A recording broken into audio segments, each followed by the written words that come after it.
12 sikreto ng matagumpay na pamilya. Para sa mga mag-asawa. Una, commitment. Ang ibig sabihin nito, kapag ang mag-asawa ay may commitment sa isa't isa, itinuturing nilang panghabang buhay ang kanilang pagsasama. Dahil dito, magiging panatag sila. Nagtitiwala sila na ang bawat isa ay mananatiling tapat sa kanilang sumpaan kahit mahirap ang sitwasyon. May ilang mag-asawa na pinagtitiisan na lang ang isa't isa dahil takot sila sa sasabihin ng iba kapag naghiwalay sila. Pero mas maganda kung ang commitment ay dahil sa pag-ibig at paggalang. Simulain sa Biblia. Unang Korinto 7:11. Hindi dapat iwan ng asawang lalaki ang asawa niya. Kung committed ka sa pagsasama ninyo, magpaparaya ka.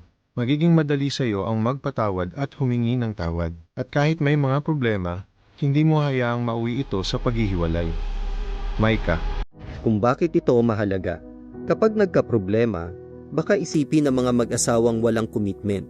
Hindi talaga kami para sa isa't isa at maghahanap sila ng butas para makalaya sa kanilang pagsasama. Marami ang nag-aasawa dahil iniisip nila na may backup plan naman sila. Divorce. Kung nasa isip na ng isa ang pakikipag-divorce bago pa siya mag-asawa, sa simula pa lang ay wala na siyang commitment. Jean. Ang pwede mong gawin, suriin ang sarili mo. Kapag nagkakaproblema, pinagsisisihan mo ba na siya ang pinakasalan mo? Nangangarap ka bang makasama ang iba?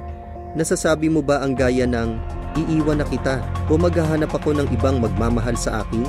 Kung sumagot ka ng oo sa isa o higit pang tanong, panahon na para patibayin mo ang commitment mo sa pagsasama ninyo. Pag-usapan ninyong mag-asawa, humihina na ba ang commitment natin sa isa't isa? Kung oo, bakit? Ano ang pwede nating gawin para tumibay ang commitment natin sa isa't isa? Mga tip. Paminsan-minsan, magsulat ng maikling love letter sa asawa mo. Ipakitang committed ka sa asawa mo sa pamamagitan ng paglalagay ng mga picture niya sa desk mo sa trabaho.